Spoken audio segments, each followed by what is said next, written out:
Guys so let's start jurisprudence 2 today.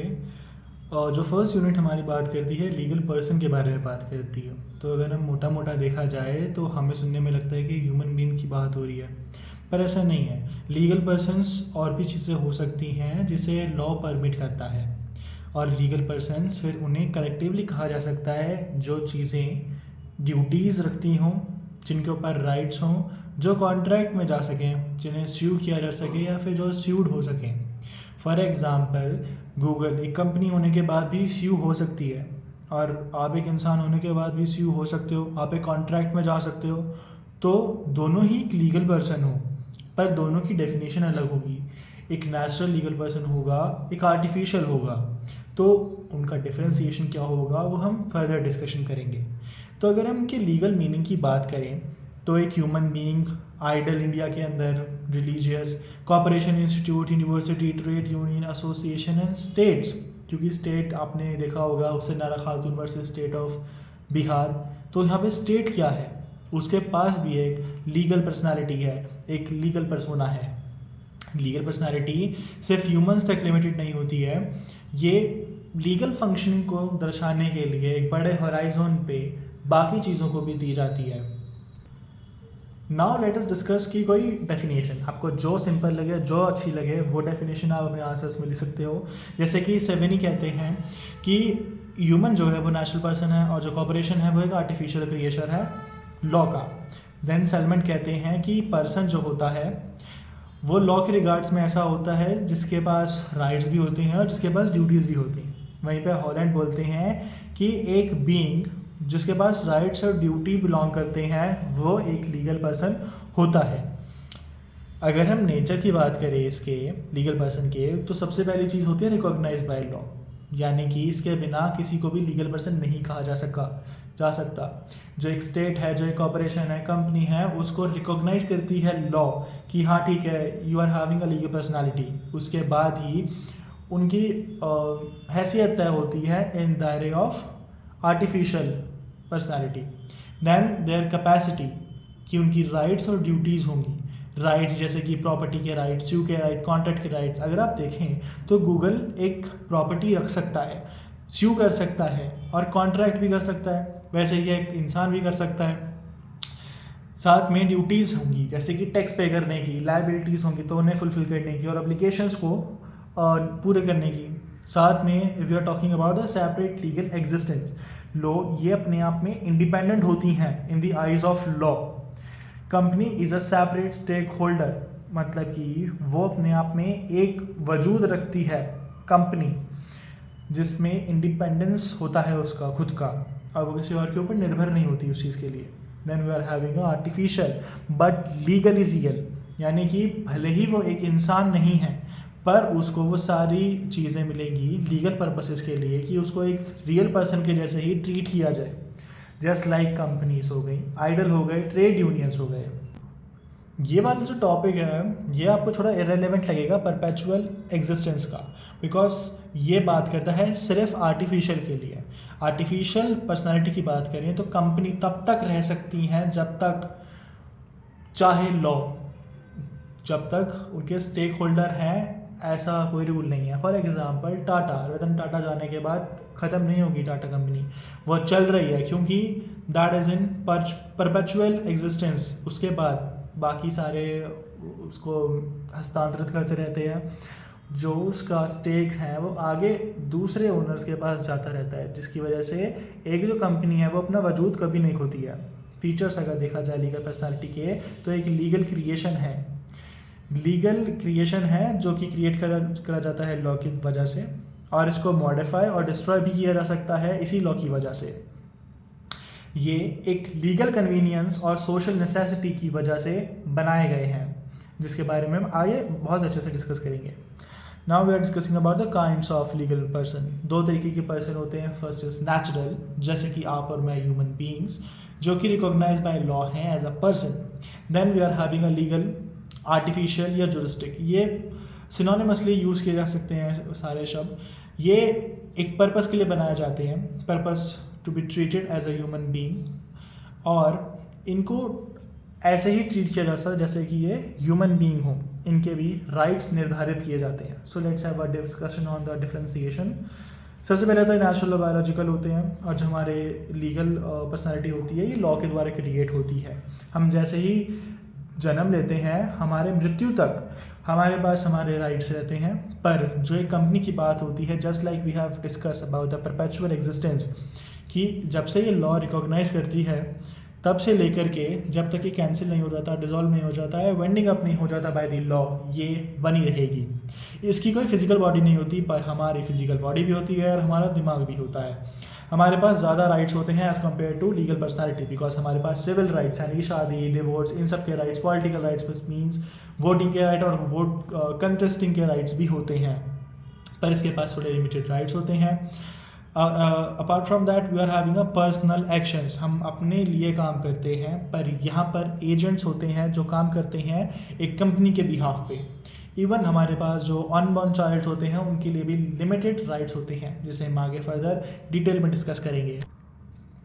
If we talk of examples, यहाँ पे हमारे obviously human beings होंगे, पर हमारे लीगल पर्सनैलिटीज़ में इंस्टीट्यूशन सच एज चर्च, मंदिर, companies, corporation, trade unions, municipalities, states होते हैं, जो कि आइज ऑफ लॉ में ही बनते हैं और बायोलॉजिकल नहीं होते हैं किसी भी नेचर में। ये एक नॉन ह्यूमन एंटिटी होती है और इनकी एक लीगल पर्सनालिटी होती है, पर नेचुरल में तो बायोलॉजिकल पर्सनालिटी होती है। दोनों के फीचर्स जहाँ तक है सेम ही रहते हैं। Now we are talking about the capacity. ये अपनी फुल कैपेसिटी में काम करना चालू करते हैं एक एज के बाद, यानी कि 18 के बाद आप कॉन्ट्रैक्ट में भी आ सकते हो और आप वोट करने भी जा सकते हो। आपकी मेंटल कंडीशन है, आप सिटीजनशिप के रिगार्डिंग में एक एलियन प्रोविज़न होगा, जो भी आपको मैं आगे डिस्कस करके बताऊंगा कि कैसे कैपेसिटी चेंज होती रहती है person to person. Then we are having a limited capacity, जो कि कॉन्स्टिट्यूशन, किसी कंपनी के कॉन्स्टिट्यूशन में बताया जाएगा। किसी स्टैट्यूट्स की पावर, यानी कि एक कॉन्स्टिट्यूशन बना, उसके अंदर किसी स्टेट की क्या पावर रहनी चाहिए वो बताया जाएगा, और उसकी जो कैपेसिटी है उसको लिमिट किया जाएगा। Power of PM, power of CM, वैसे ही एक मेमोरेंडम और एक चार्टर होगा, वो बताएगा कि किसी कंपनी या कॉर्पोरेशन के अंदर कितनी कैपेसिटी होनी चाहिए। हेयर आर द इम्पॉर्टेंस कि क्या होनी चाहिए। आप इसमें से कोई भी जो आपको ईजीएस्ट लगे, आप 4 से 5 कर सकते हैं। मैंने आपको काफ़ी ऑप्शंस दिए हैं सो दैट आपको जो इजी लगे आप उन्हें याद कर सको। सबसे पहले तो इकोनॉमिक डेवलपमेंट में काफ़ी ज़्यादा हमें कोऑपरेशन मिलता है कि हम बहुत एक वाइड एंगल पे काम कर सकते हैं। सोशल ऑर्गेनाइजेशन की एफिशिएंसी को बढ़ाने के लिए अगर किसी के साथ कुछ बुरा होता है तो वो उसके खिलाफ डायरेक्टली केस लॉन्च कर सकता है। अगर कोई लीगल कन्वीनियंसेस हैं उसको सिंप्लीफाई करने के लिए, जो ओनरशिप है उसको बताने के लिए, ताकि लिटिगेशन पर्पसेस के लिए उनके साथ लड़ाई करना और आसान हो जाए कोर्ट के अंदर। बिजनेस एक्टिविटी बढ़ाता है काफ़ी ज़्यादा, और ये अपनी प्रॉपर्टी भी ओन कर सकता है। ये सारी एक इम्पॉर्टेंस है, ये कंटिन्यूस है नेचर में। ये रेगुलेट करता है इंस्टीट्यूशंस को, ये प्रोटेक्ट करता है सबके इंटरेस्ट को, साथ में ये कॉन्ट्रैक्ट में आने देता है सभी लोगों को। अगर इम्पॉर्टेंस है तो इसके कुछ ड्रॉबैक्स भी होंगे। तो सबसे पहला तो ये फिक्शनल नेचर का है, ना इसके पास इमोशन है ना इसके पास कॉन्शियसनेस है। सेकंड, इसका मिसयूज़ हो सकता है एक किसी फ्रॉड में, और लोग बच सकते हैं ये बोल के कि हम तो इसका पार्ट ही नहीं थे। And then we are coming up to this accountability issue, because जब कोई किसी चीज़ की अकाउंटेबिलिटी नहीं लेगा तो लायबिलिटी फिक्स करने में दिक्कत आएगी कि किस बंदे के ऊपर लायबिलिटी होगी। This part of this chapter is little relevant to our syllabus, जो समझना काफ़ी इंटरेस्टिंग भी है वैसे तो। अगर हम बात करते हैं कि कौन कौन एज अ लीगल पर्सन अभी तक एलिजिबल नहीं हुआ है अगर एज अ लीगल पर्सनैलिटी, सबसे पहले है हमारे एनिमल्स। ऑल दो हमने मॉडर्न टाइम में काफ़ी देखा गया है कि एनिमल राइट्स को रिकॉग्नाइज किया हुआ है, बट एनिमल्स की कोई ड्यूटीज़ नहीं होती। एनिमल किसी कॉन्ट्रैक्ट में पार्ट नहीं ले सकते।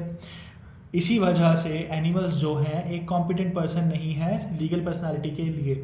साथ में केस हुआ था animal welfare board of India versus A Nagarajan, जहाँ पे सुप्रीम कोर्ट ने बताया था कि डिग्निटी एंड वेलफेयर राइट्स के एनिमल्स के राइट होना ज़रूरी हैं, बट एनिमल्स लीगल पर्सन नहीं बन जाते इस वजह से।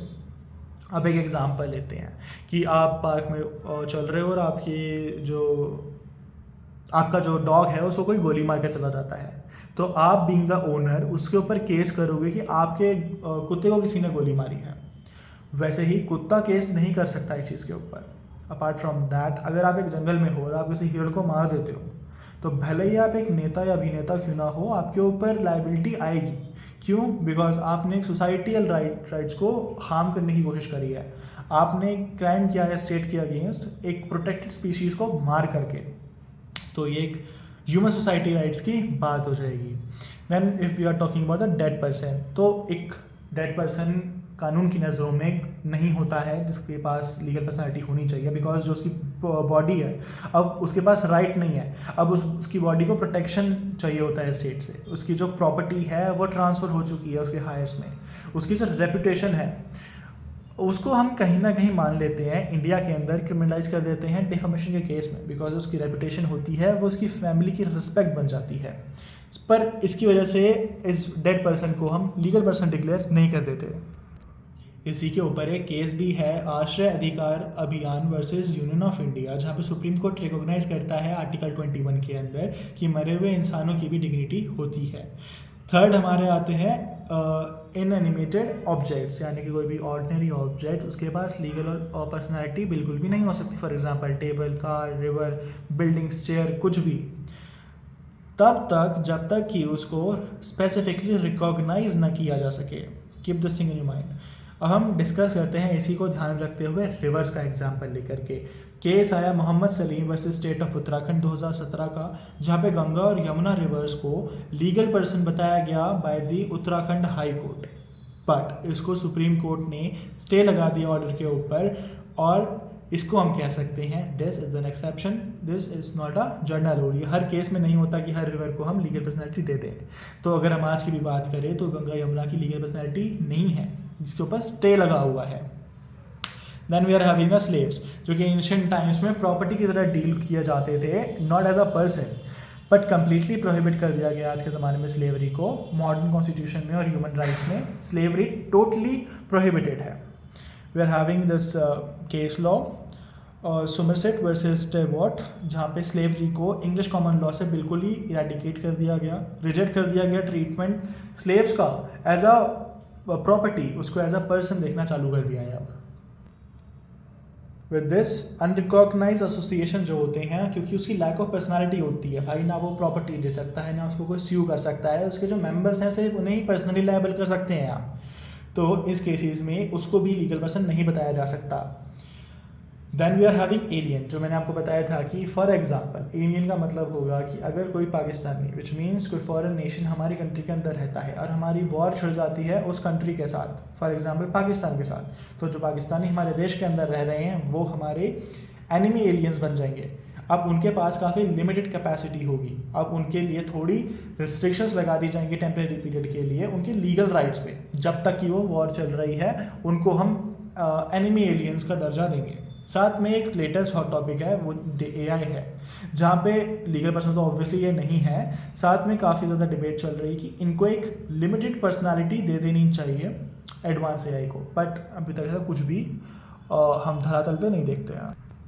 चलो अभी हमने सब देख लिया कि कौन लोग अलाउड नहीं हैं, अब देखते हैं कि अलाउड जो लोग हैं। सबसे पहले तो ह्यूमन बींग्स, यहाँ पर मैं, बिकॉज हमारे पास राइट्स भी हैं, ड्यूटीज़ भी हैं और हमें उन्हें ओबे करना होता है, लीगल ऑब्लिगेशंस भी हैं, टैक्स हमें पे करने होते हैं, कॉन्ट्रैक्ट में हम जा रहे होते हैं, तो हम एक लीगल पर्सन हैं। हर एक ह्यूमन बींग जो है वो लीगल पर्सन है। बात करते हैं रिलीजियस आइडल्स एंड डीटीज़ की, तो हिंदू लॉ में या फिर हिंदू जो आइडल्स होते हैं वो जुरिस्टिक पर्सन हैं, और ये हमें पता चलता है परमार्थनाथ वर्सेस प्रमोन्य कुमार मुलिक में, जहाँ पे हिंदू आइडल्स को लीगल पर्सन्स कहा गया है और वो एक प्रॉपर्टी को ओन कर सकते हैं। पर एक चीज़ यहाँ पे ध्यान रखने वाली है कि जितने भी आइडल्स हैं उन्हें एज अ माइनर देखा जाएगा, उनके बिहाफ पे गार्जियंस अलॉट किए जाएंगे जो काम करेंगे। Same like this we are having Shiromani Gurdwara Prabandhak committee versus Somnath दास, जहाँ पे गुरु नानक देव जी को एक जुरिस्टिक पर्सन कहा गया है और वो एक प्रॉपर्टी को भी ओन कर सकते हैं। पर अगर हम मॉस्क की बात करें, मुस्लिम्स की तरफ जाते हैं, तो उनको हम स्यू नहीं कर सकते मस्जिद को, ना ही वो एक जुरिस्टिक पर्सन है, और ये निकला था हमारा मस्जिद शाहिदगंज केस में 1940 का केस है ये। Next we are having a trade union and the registered societies. वो एक लीगल पर्सनैलिटी एक्वायर कर सकती हैं विद द टाइम, रिकॉग्नाइज करने के बाद लॉ से। Then we are having a state, because state के पास प्रॉपर्टी भी होती है, ट्रीटीज़ में भी एंटर करती है, वो स्यू भी हो सकती है और कर भी सकती है। For example India, state of Uttar Pradesh. Then we are having a unborn babies, जो हमने ऑलरेडी इनिशियल टाइम में डिस्कस किया था, तो उनके पास ना प्रॉपर्टी इनहेरिट करने का राइट होता है बिफोर बर्थ एज वेल। अगर वो जीवित पैदा होते हैं तो वो एक्वायर कर लेंगे, पर अगर वो स्टिल बॉर्न पैदा होते हैं तो उसे अब इनिशियो मान लिया जाएगा। स्टिल बॉर्न मतलब कि जब पैदा हुए वो तभी मरे हुए थे। अब इनिशियो मतलब कि फ्रॉम द बिगिनिंग से उसको मान लिया जाएगा कि ये इनवैलिड था। Then we are having a corporation. अब यहाँ से थोड़ी चीज़ें ट्विस्ट होनी चालू होती हैं, बिकॉज यहीं से थोड़ी चीज़ें आके इंटरवीन होंगी। कॉपरेशन जो है वो एक वर्ड से बना है कॉर्प। कॉर्प का मतलब होता है बॉडी। यहाँ पे ग्रुप ऑफ पीपल की बात हो रही है जो कि मिला करके एक सिंगल एंटिटी बनाते हैं। अब इसके दो तरीके होते हैं। पहला तो कॉपरेशन एग्रीगेट, जहाँ पे ग्रुप कलेक्शन ऑफ पीपल एक साथ आते हैं किसी काम को करने के लिए, किसी टास्क और पर्पस को फुलफिल करने के लिए। फॉर एग्जांपल गूगल या फिर अंबानी या फिर अडानी की company. Then we are having a corporation sole. Sole का मतलब तो सिंगल पर्सन होता है, आपको पता होगा। तो यहाँ पे सिंगल नेचुरल पर्सन जो है, जो किसी ऑफिस को होल्ड करता है, वो यहाँ पे आएगा। बिकॉज हम यहाँ पोस्ट की बात कर रहे हैं जो एक रूम में बैठा हुआ है। For example post of prime minister, post of governor, post of any public officer जो कि एक पर्सनालिटी होल्ड कर रहा है, एक कॉरपोरेशन चला रहा है। फॉर एग्जाम्पल म्यूनिसिपल कॉरपोरेशन चला रहे होते हैं तो उसका जो हेड होता है वो यहाँ पे कॉरपोरेशन सोल में आएगा आपका। कॉरपोरेशन की थोड़ी सी और हम बातें कर लेते हैं। जो ग्रुप हैं नेचुरल और आर्टिफिशियल लुक को मिलकर बनाते हैं, और ये आर्टिफिशियल और नेचुरल ग्रुप का फॉर्म करते हैं। इसमें परपेचुअल सक्सेशन होता है, यानी कि अगर इसका जो ओनर है वो मर भी जाए तो भी कोई फ़र्क नहीं पड़ता है इसके ऊपर, ये फिर भी चलता जाएगा कंटिन्यूसली। ये प्रॉपर्टी इनहेरिट कर सकता है, राइट ड्यूटी सब होते हैं इसके पास। और जब कोई मर जाता है तो स्पेशल प्रोविजन होता है इसका ख़त्म करने का। मरने से कुछ फ़र्क नहीं पड़ता है, इसका विंडिंग अप करना पड़ता है जो कि एक लॉ करेगा। कॉमन जील होता है सबका काम करने का, और सबका डिस्टिंक्ट पर्सनालिटी होता है मेंबर्स का। सारे मेंबर्स अलग अलग काम कर रहे होते हैं। Then we are having a companies. Companies में एक केस है Salomon versus Salomon company limited, जहाँ पे बोला गया है कि अगर एक पर्सन बहुत सारे शेयर्स रखता है एक कंपनी के, तो ये नहीं कहा जाएगा कि वो कंपनी वही इंसान चला रहा है। वो कंपनी एक अलग चीज़ है और वो एक इंडिविजुअल अलग चीज़ है। Then we are having a statutory bodies just like universities and municipal corporation, because उनके खुद के assets होते हैं, contacts होते हैं, कॉन्ट्रैक्ट्स में जा सकते हैं, पब्लिक ड्यूटीज़ भी होती हैं उनकी।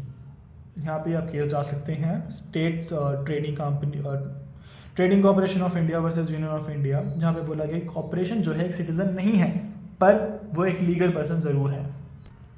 तो ऐसा मोटा मोटा कंक्लूजन में हम बता सकते हैं कि राइट्स क्या हो सकते हैं हमारे पर्सन्स के जो अलाउड थे। प्रॉपर्टी, कॉन्ट्रैक्चुअल राइट्स, स्यू हो सकते हैं, स्यू कर सकते हैं, प्रोटेक्शन होता है इनका लॉ के अंडर। ड्यूटीज़ और लाइबिलिटीज़ की बात करें तो सिविल और क्रिमिनल में डिवाइड कर लो। सिविल में जैसे कि ब्रीच कर दिया किसी ने कॉन्ट्रैक्ट का, कॉन्ट्रैक्ट जैसे कि गूगल में काम करने गया था पर कॉन्ट्रैक्ट ब्रीच हो गया, टॉर्ट कर दिया उन्होंने, नेग्लिजेंस कर दिया।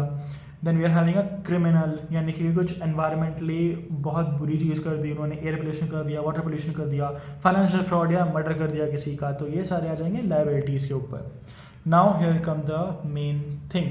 ठीक है, मैंने आपको बोला था कॉपरेशन ध्यान से रखना है, ऐसी चीज़ें ट्विस्ट होंगी, तो ये वहाँ से कंटिन्यूशन है इसका। तो एक क्वेश्चन आपका प्रीवियस ईयर में आया है, lifting of the corporate veil, piercing of the corporate veil. तो इसका सिंपली मतलब ये है कि एक कॉर्पोरेशन के अंदर, एक कंपनी के अंदर काफ़ी सारे मेंबर्स काम कर रहे होते हैं, तो वो वहाँ पे आड़ में कुछ ना कुछ गलत काम कर रहे होते हैं, विच इज़ प्रोहिबिटेड या फिर जो नहीं करना चाहिए। पर ये इस वेल मतलब कि पर्दे की आड़ में काम कर रहे होते हैं और कंपनी का नाम रखते हैं। तो ऐसे में कोर्ट बोलता है कि ये वेल को ना हटाया जा सकता है, लिफ्ट किया जा सकता है, ये देखने के लिए कि इस कंपनी के पीछे एक्चुअली मेंबर कौन है जो काम कर रहे हैं, उनकी रियल आइडेंटिटी निकालने के लिए। सो लेट अस डिस्कस इसी के बारे में थोड़ा डीप में। तो पहला है हमारा फ्रॉड या इम्प्रॉपर कंडक्ट, ये देखने के लिए कि हुआ है कि नहीं। सबसे पहला तो डिसऑनेस्ट एक्ट किया है किसी ने, मास्क किया है कंसील करने के लिए, रॉन्गफुल कंडक्ट को छुपाने की कोशिश करी है। एक केस था इसमें Gilford motor versus company limited versus Horne. तो ये वाली कंपनी के अंदर हॉर्ने जो है एक एम्प्लॉय था और इनका कॉन्ट्रैक्ट था कि आप हमारे कस्टमर्स छीन के नहीं ले जाओगे। तो हॉर्ने ने क्या किया, एक सेपरेट कंपनी बनाई और जो इनके कस्टमर्स थे कंपनी के, उनसे डील करने लगा। अब इसने ये काम तो गलत किया ना, तो यहाँ पे कॉर्पोरेट वेल का काम किया जा सकता है। अब कुछ कंपनीज बना देते हैं अपने टैक्स से बचने के लिए, अवॉइड करने के लिए लायबिलिटीज़ को, और इसके लिए ये वाला केस डाल सकते हो, workmen of association rubbers industry limited versus associated rubbers industry limited, जहाँ पे एक पर्सन ने काफ़ी सारी कंपनीज बनाई जस्ट बिकॉज कि वो टैक्स से बचना चाहता था। Then we are having enemy character. ये बात होती है जब किसी वॉर अफेक्टेड एरिया की बात होती है। जो Daimler company limited versus continental tyre and rubbers company की बात हो रही है, जहाँ पे एक जर्मन कंपनी थी जो कि सेल आउट करती थी इंग्लैंड में, तो उन्होंने सेल किया यहाँ पे, पर इंग्लैंड की जो कंपनी थी उसने पे करने से मना कर दिया बिकॉज वर्ल्ड वॉर 1 चालू हो गई थी, और इन्होंने बोला कि हम पे नहीं करेंगे, एनिमी कैरेक्टर है यहाँ पे। तो इसको वैलिड कहा था इंग्लैंड की कोर्ट ने कि हाँ ठीक है, सही बात है। Then we have sham companies, जो कि एक एक्ट करती हैं एजेंट की तरह, एक छलावा दिखाने की कोशिश करती है बेसिकली। इसके लिए केस है हमारा जोन्स वर्सेस लिपमैन, जहाँ पे एक कंपनी को, एक प्रॉपर्टी को कंपनी पे ट्रांसफ़र कर दिया जाता है ताकि वो एक स्पेसिफिक परफॉर्मेंस से बच सके, और वो सारी चीज़ें जो है उस कंपनी के ऊपर चली जाएँ या फिर विंड ऑफ हो जाएँ। With this is our last topic of the day, जहाँ पे हम थ्योरीज़ की बात कर रहे हैं। लीगल पर्सनैलिटी डेवलप कैसे हुई, क्या क्या थ्योरीज़ दी जाती हैं बाय द डिफरेंट स्कॉलर्स, कि रीज़न क्या है इन थ्योरीज़ का एग्जिस्टेंस में आने का। फर्स्ट है हमारा फिक्शन थ्योरी, जो कि सेवेनी और साल्वेंट ने दी थी, जहाँ पे बोलते हैं कि जो कॉर्पोरेशन है वो भले ही एक रियल पर्सन या पर्सनैलिटी नहीं रखते हैं खुद के अंदर, पर उनकी पर्सनैलिटी बनाई जा सकती है। एक कंपनी के अंदर काम कर रहे जो मेंबर्स हैं उनकी तो पर्सनालिटी होती है ना, तो जस्ट लाइक दैट इसमें बात होती है कॉर्पोरेट वेल की, यानी कि इस कंपनी के 2 पहलू हैं, जहाँ पे पहला कंपनी है एंड सेकंड उस कंपनी में काम करने वाले मेंबर्स। तो जो उस मेंबर की गलतियाँ हैं वो देखी जा सकती हैं, उनकी क्योंकि रियल पर्सनालिटी है, उनकी डुअल पर्सनालिटी है। डुअल पर्सनालिटी एक कॉन्सेप्ट है यहाँ पे, एक डॉक्ट्राइन है यहाँ पे। तो उसका सिंपल मतलब निकाला जाए तो जो कॉर्पोरेशन है वो एक रियल पर्सन नहीं है, पर कॉर्पोरेशन के अंदर रियल पर्सन ही काम करते हैं, जिसका मतलब ये हुआ कि यहाँ पे कॉर्पोरेट वेल और एक पर्सन जो 2 तरीके से काम कर रहा है, डुअल पर्सनालिटी दोनों एप्लीकेबल होती है, जिसकी वजह से लीगल पर्सनालिटी का जन्म होता है। Then we are having a concession theory. Concession theory का मतलब सेवेनी ने समझाया था, जहाँ पे इसका सीधा मतलब था कि ये एक स्टेट का काम है लीगल पर्सनालिटी किसी को भी देना। स्टेट परमिट करती है किसी को भी, इसीलिए लीगल पर्सनालिटी एग्जिस्ट करती है, जिसका मतलब ये हुआ कि ये स्टेट को बहुत ही ज़्यादा सुप्रीम बनाने की कोशिश कर रहा है, और सुप्रीम करा भी इसने। लीगल ऑथराइजेशन के ऊपर बात होती है, और इसको हम एक ऑफस्प्रिंग भी कह सकते हैं फिक्शन थ्योरी का। एक्सेसिव पावर दी गई है यहाँ पे स्टेट्स के हाथों में, क्लियरली हमें देख सकते हैं। अब रियलिस्ट थ्योरी की बात करते हैं, जहाँ पे बोलता है ग्रुप या एसोसिएशन जो होते हैं वो होते हैं, पर लोग भी तो काम कर रहे हैं उसके अंदर, वो तो इंडिपेंडेंट है अपने अंदर, उनके सोशल ऑर्गेनिजम्स तो हैं, तो यानी कि उनके खुद के विल है, वो खुद एग्जिस्ट कर रहे हैं और वो सोशल रियलिटीज़ को डिपिक्ट भी कर रहे हैं। इसका मतलब ये हुआ जो कॉर्पोरेट में काम करने वाले लोग हैं वो एक रियल एंटिटी हैं, उनके पास राइट्स हैं, उनके पास ड्यूटीज़ हैं। इसका मतलब ये हुआ डायरेक्टली कॉर्पोरेशन के पास भी हमारे लीगल एंटिटी हैं, लीगल राइट्स और लीगल ड्यूटीज़ दोनों हैं।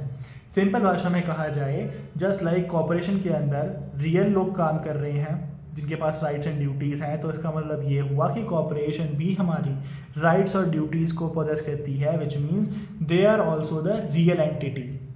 With this we come to the important theory which is the purpose theory. Purpose theory का नाम समझ के ही अंदाज़ा लगा पा रहे होंगे कि हम एक पर्पस के लिए किसी ऑर्गेनाइजेशन को, किसी कॉर्पोरेशन को एक ओहदा दे रहे हैं लीगल पर्सनालिटी का।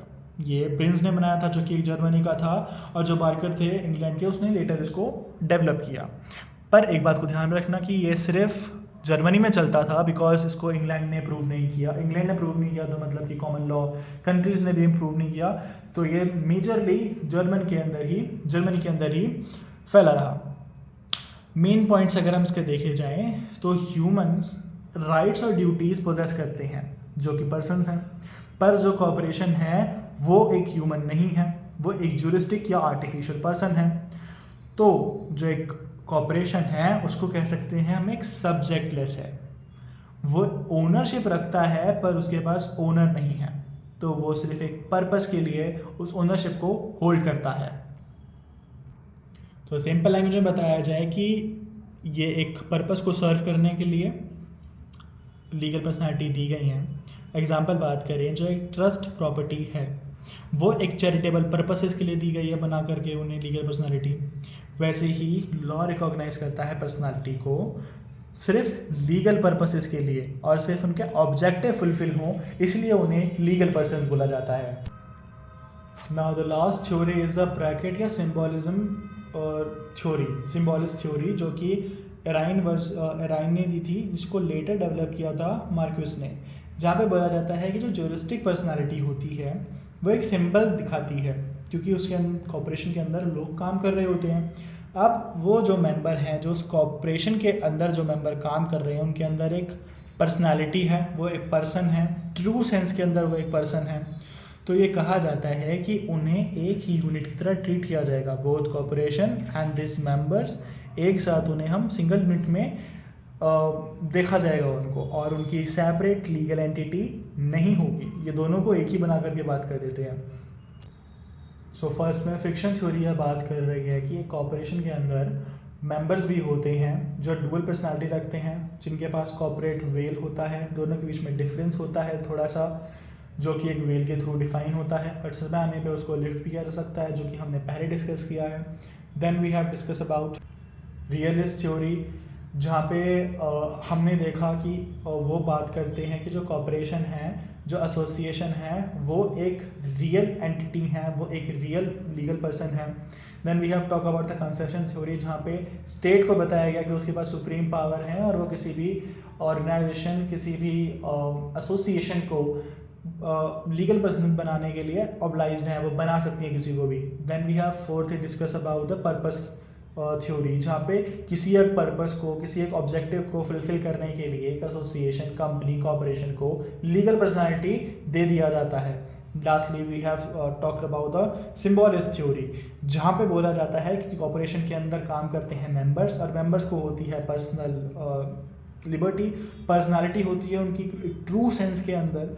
तो वो दोनों चीज़ें अलग अलग नहीं होती, वो दोनों चीज़ें सेम होती हैं सेम यूनिट के अंदर, और उनकी सेपरेट लीगल एंटिटी नहीं होती। With this we are completed with the unit 1 of legal person. Thank you for watching.